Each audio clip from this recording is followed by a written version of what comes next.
I'm Todd Bookspan, and welcome to your neighborhood real estate show. The hyperlocal real estate show where real estate professionals talk about the neighborhood you live in or the neighborhood you want to live in.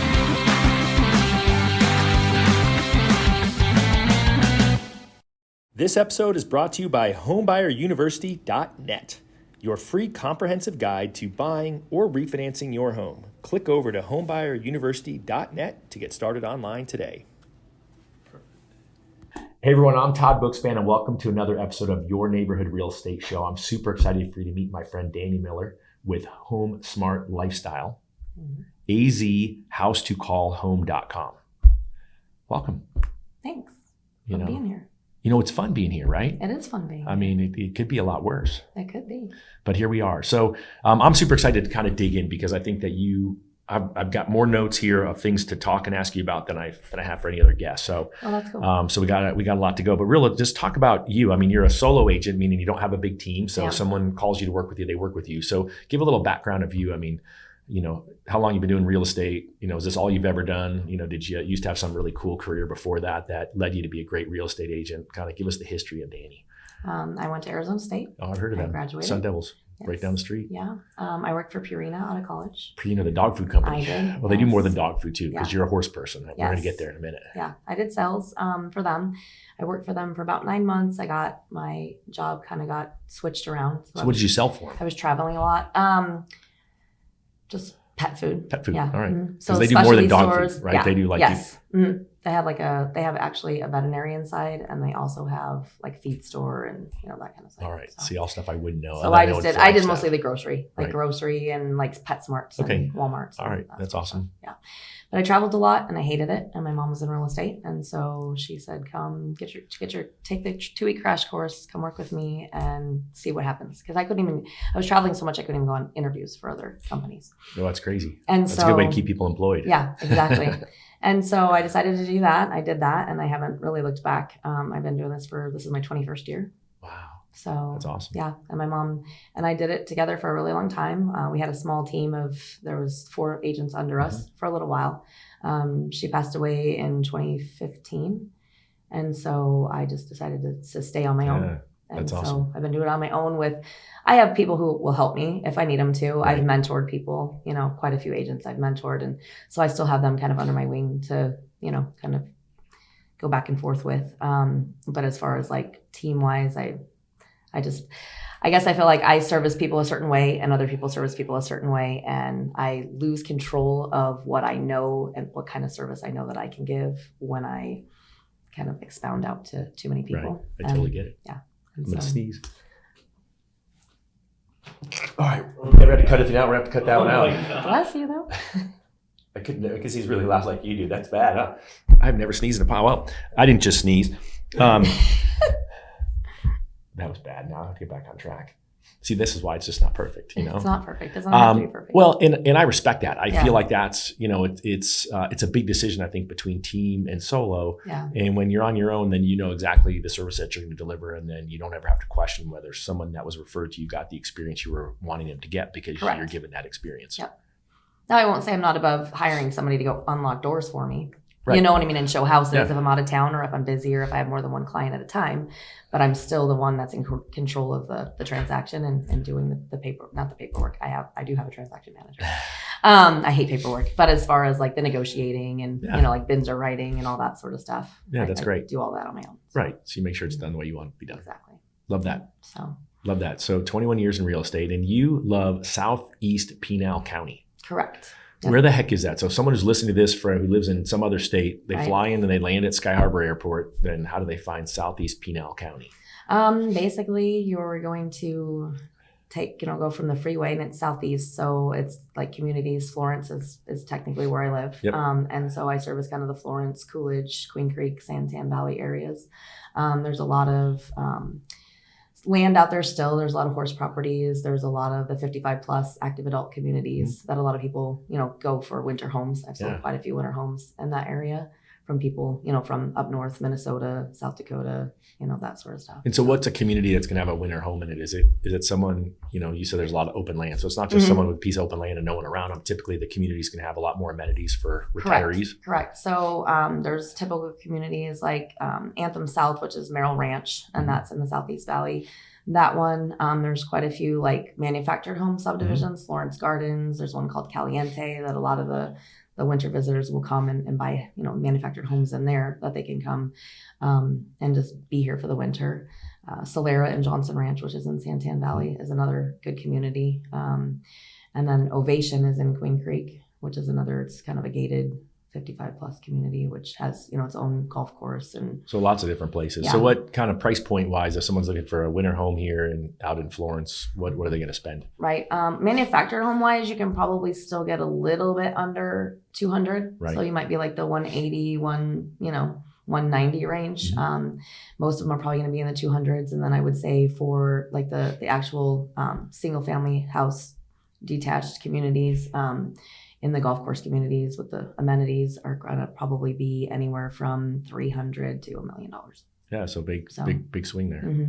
Depending on what you want to spend for your winter home. Well, because you mentioned golf course, obviously that's a pretty big amenity. People like to come out here and golf. Like what some of these communities, because you mentioned a bunch of them. I mean, what other kinds of amenities that stand out to you? Golf course, pool, state of the art like clubhouses that have every activity that any of these people could possibly think of, from outdoor stuff, the bocce ball and pickleball and tennis, to they have clubs where you guys they can sew, they can play cards, they can do it all. Yeah. And so pool, not in their backyard, that's a community pool, so they don't have to maintain their own pool. They can just go hang out with their friends and dip their toes in. Spa. And then the ones that aren't 55 plus, the Anthem Inn in Merrill Ranch, actually, for the side that's not active adult, they're going to have a water park. So they have the water park, they have a rock climbing wall, they have a dog park, they have regular park for the kids. And I should know this because I know Anthem up north, north of town. So are they connected or just happens to be coincidence? Yeah, it's a Pulte Del Webb community. Yeah. So. I mean, that's just always been, it just tells you my ignorance because I had no idea there was an Anthem South. There is. See, that's why I have you here, Dani, to educate me. It's off of Hunt Highway. And they actually recently, when the market got the way that it was, they sold a portion of it to D.R. Horton. So D.R. Horton actually is building an Anthem South now too. And they are able to share in the amenities for the clubhouse. And, they have classes you can take, aerobics classes and spin classes. And they have a huge indoor basketball court. Sounds like where my grandparents retired in Florida, but they had hurricanes that would come through there. So this seems like it'd be a pretty good alternative. Yeah, we're one of probably the least natural disaster states out there. So. Yeah, that's what my daughter likes us a lot here. Yeah. That's it. That's her thing. She didn't want to be anywhere there's a natural disaster. Right. Yep. I mean, I think we've had a couple not hurricanes, but tornadoes. All right. I've never seen one of those. But not bad. So. Yeah. I've seen a haboob. That's about it. Yeah. Which is that big dust storm. I don't know why they would call it that odd name, but it's kind of a weird name. Just call it monsoon like we used to call it. Exactly. So, all right. So let's, what else, anything else about that area? I know you love horse property. So, I do. You actually sell land with no houses on it too. I do. Which not a lot of people do, but but let's talk about horse property for a minute specifically. So I have an agricultural business degree. So I have a lot of background in animals and land and crop management and all that sort of stuff. And so I had horses when I was growing up. And so that was something that I always wanted to have again was horses. And so I did buy horse property out in Florence. I've been there about 9 years. And just selling horse property is completely different because there's a lot of things that people need to know about selling horse property. There's a lot of things that the horse community people definitely are interested in. And if you don't know how to talk about it, sometimes you can get So give me an example. Like what do I care about if I'm buying a horse property and I know horses? Probably facilities. Okay. So you can buy a land that says, hey, this is a horse property, but most horse property people are going to want corrals. They're going to want a barn or a tack shed. They're going to want covered, spots for their horses to be at. They're going to want to know, is it irrigated or non-irrigated? Is it something where you can put in sprinklers and grow grass? Are you feeding your animals just hay or pellets, or are you wanting them to graze? Right. So there's different areas in the Southeast Valley that, have basically irrigation where you can, flood irrigate and be able to feed the horses and let them graze. And then there's other people like me where I live, I don't have that opportunity. So, we have the horse set up. We have some people have hot walkers. Some people have, What's a hot walker? Hot walker is actually when you have a horse, you can hook it up to it and it just exercises. Walks in a it. circle. All Yeah, right. walks in a circle. I mean, I watch Yellowstone, so I know a little bit about horses. Yeah. And so, that makes you very educated. Well, I just wanted to put that out there. It is a good show. Yeah. Yeah. I didn't watch it for the longest time. And then I had a Us couple either. different people tell me, you need to watch it. And so it was hard to get through the first 3 episodes, but I finally did it. And then now I'm hooked. So, yeah. It's all good. And it's funny because my mother grew up with a farm. It was down the street from their house. Okay. In Ohio. All crazy places. I'm from Indiana. So I know enough to be dangerous. Well, actually, I don't know anything. That's why I'm asking these silly questions. Right. They're not silly. But I think it's really great. I mean, certainly that is a unique area of expertise in addition to everything else, because you will sell all over the valley. Yeah. You know the whole valley. Yeah. But I think that when it comes to someone who's buying a horse property, someone who's got a degree in it and actually has lived and owns in the area is obviously a great expert. Yeah, it's definitely a good thing. I have solar too, and I know a lot of people have a hard time selling solar, property with solar, and people are kind of gun shy about solar. And so both houses that I've owned, I've had solar. And so that's something you're a lot easier to explain and more passionate about when it's something you have, you know? And sure. So that's why I tell people all the time, like, I'm not going to sell probably a commercial building because I don't know anything about commercial, you know? I'm not going to sell in Prescott because I don't have the MLS in Prescott, you know? So you got to have your niches, you know? And we can sell throughout the whole state and we can sell whatever we want to sell, but having a niche is definitely a good thing because it makes you an expert in that specific area, and more people, you're credible. You're more credible. Absolutely. So somebody who's like, well, wait a second, she just said people don't want to buy a house with solar. So what do you find are the objections around solar? I think people think it's a waste of money. I think people think, you know, that payment, you're doing a lease, and a lot of people feel like you're locked into something that they're not sure they want to be locked into or not, and don't really realize the benefits of it, where, you know, even if you're leasing solar and your rate is going up, it's going up at a less of a rate than actual APS or SRP's rates are going up at the time. And so long term, yes, you're paying more for solar than if you paid it off, but a lot of times when you lease it, you're getting that service too. So if you're going to lease solar for 20 years, in 20 years with technology today, you better believe that solar system is in 20 years is outdated, right? I would think so. So take it off my roof and put on a new one. You know what I mean? You spend $75,000 on a solar system, you own it.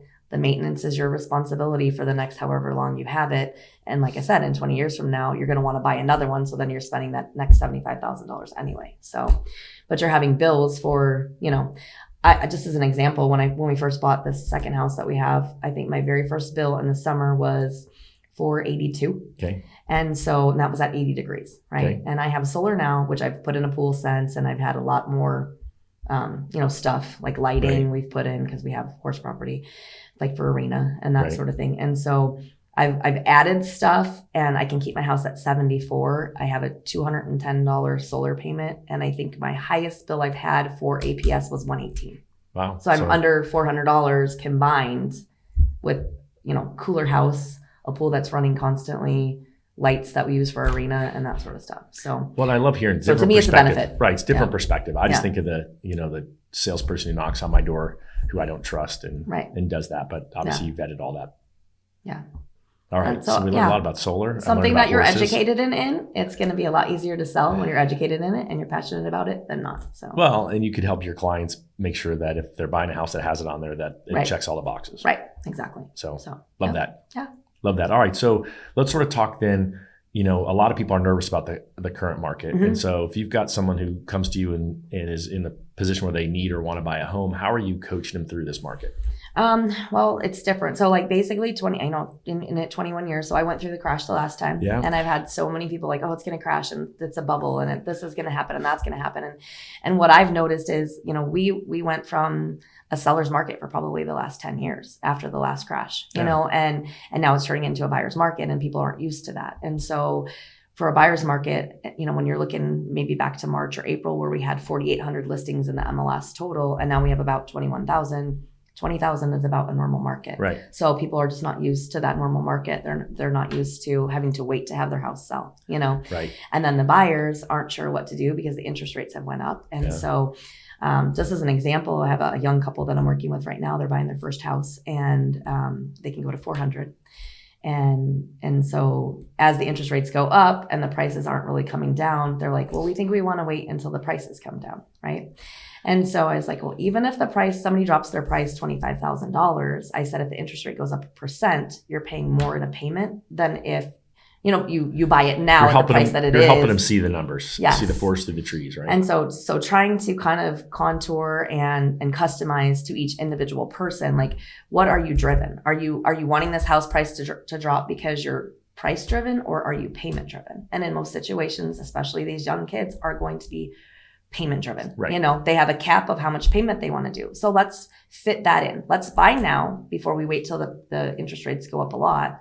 Buy now what you can afford based off the payment, not necessarily based off the price or what you think a house is worth or what you think it should come down because it's been on the market 60 days. So I think that's the hardest part, is when people have a belief about the house and the seller when they don't understand the seller's mindset, their necessity to sell and all of that. Right. And so I love the fact of how you're reframing how they should be looking at the home. And another big thing I get from people too is like, well, I looked it up on, Zillow or on the tax records, and it looks like they paid X amount of dollars 10 years ago. So we're going to offer $40,000 less than what they're asking because they have X amount of equity. Yeah. And you don't know if they've refinanced, because not always does it show up on there. You know what I mean? With refinances and the tax records. And then also it's market value. So just because they paid X amount of dollars for it doesn't mean they don't want market value, because why should they be $40,000 less than the last person just because they paid less for the house than someone else did? That was it. I bought market value. I bought my house from the guy who lives next door to the house, who bought it from the investor who owned it. Yeah. And he got a great deal on it, and he made a profit. But you know what? I got a fair price for the house, and good for him for making a profit. Right. Too bad I didn't know about the house or the investor before and beat him to it. I could. And that's about educating people. You know what I mean? So I feel like real estate these days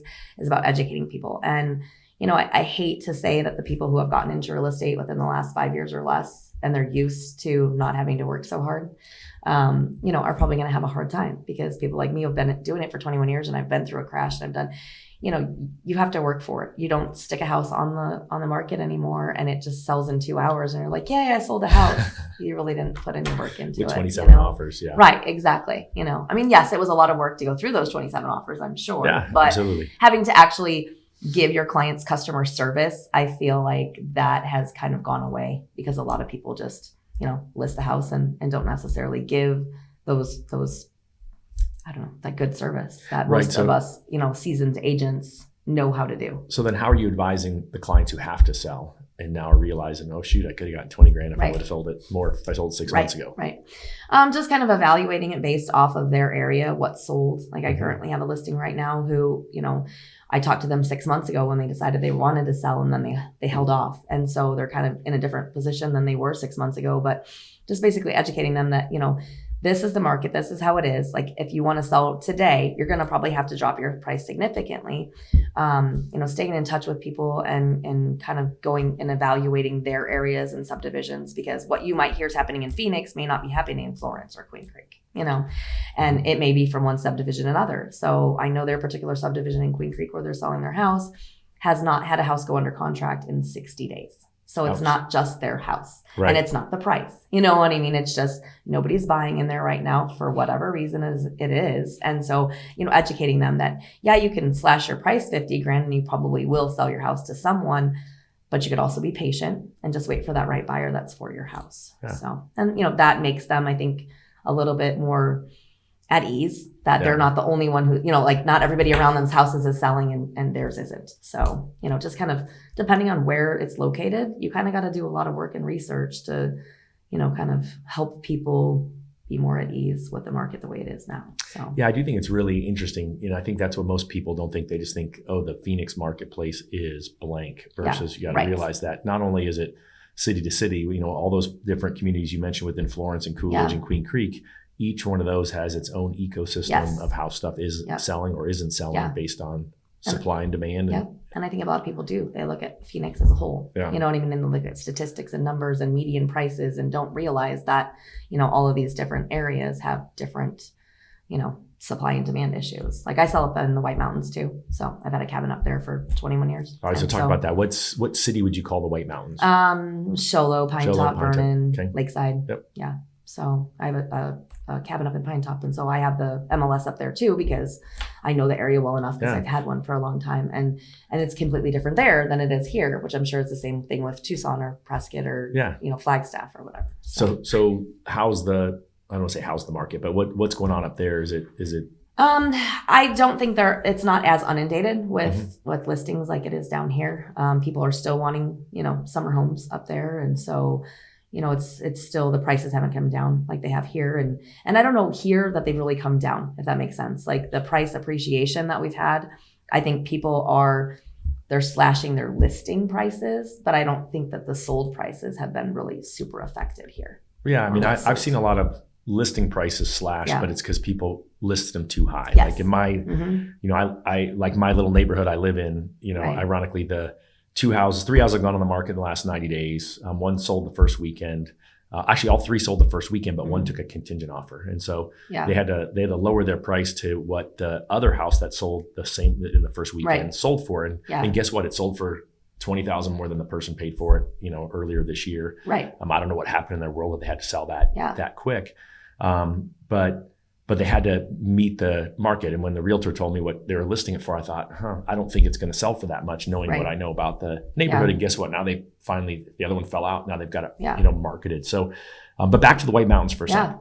White Mountains, I would call it northeast of the Phoenix area. And so how far from Phoenix is it to drive to the White Mountains? I would say probably 3 hours. Okay, that would be my guess. I haven't been up there in a long time. Because it's 2.5 hours from my house, but I live in Florence and I go through Globe and you can ski up there.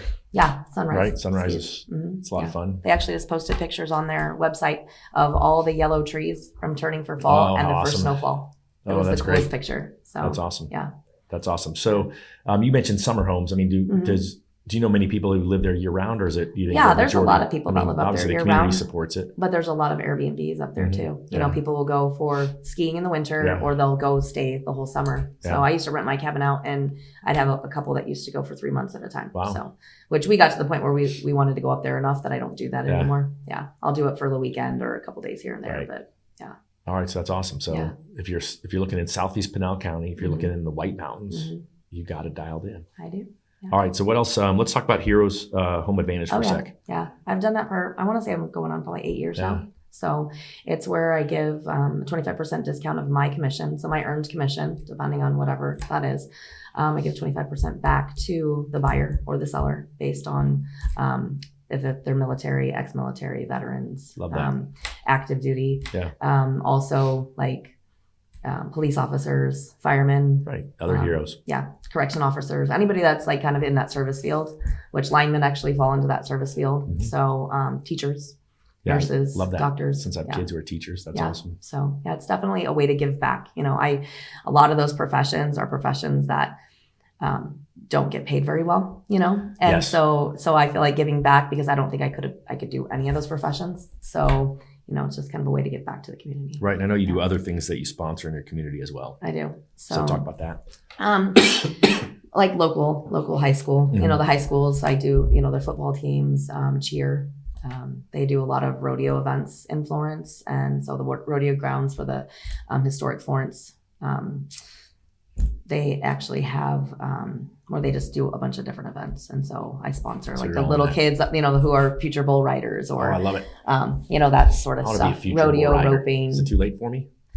You could probably do it. All right. But it'd probably be sore. It might hurt. All right. Never mind. I don't want to do it. That wouldn't be something I would want to do either. So I'd get the cool belt buckle though, right? You would. Without doing it? Can I buy a belt buckle? That's sure. great. You could probably buy a belt buckle. Off of somebody who won one and has too many, you know. That's perfect. I need a friend like that. All right. If you're out there and you have an extra belt buckle, just let me know. All right. I'll do that. I'll keep an eye out. All right. So we covered a lot. Is there anything else that you think we should be adding in here? Because I feel like we've gone to and fro, lots of different communities. Lots of different stuff out there. No, I don't think so. I mean, I love the town. So to me, it's like a little Hallmark town. So that's where I live, is in Florence. And we have Main Street, which has a bunch of cute little, you know, retail shops and boutiques and little sandwich shops and Mexican food restaurants. And I know a lot of the winter visitors like frequent that place. There's an art gallery, you know, just a bunch of different things that you can go downtown, and they have different events throughout the year, car shows and like a big, huge Christmas event for the kids and the parade and that sort of stuff. And so it's kind of like my own little my own little homework town, I guess I would call Well, I it. love it. I love it. Yeah. So if you're listening to this and that sounds intriguing, let's make sure we connect you with Dani. What's the best place? Then go to azhouse2callhome.com. Any Yeah. other great place to find you? I'm on social media, so Dani Miller, Selling Arizona. Dani Miller, Selling Arizona. Perfect. We'll make sure we get that into the show notes so that you all can see that. But Dani with an I, Dani Miller. Yes. Awesome. Well, now you all know my friend Dani. Nice to meet you. Awesome. Thank you. You're welcome. Thank you. This episode is brought to you by homebuyeruniversity.net, your free comprehensive guide to buying or refinancing your home. Click over to homebuyeruniversity.net to get started online today.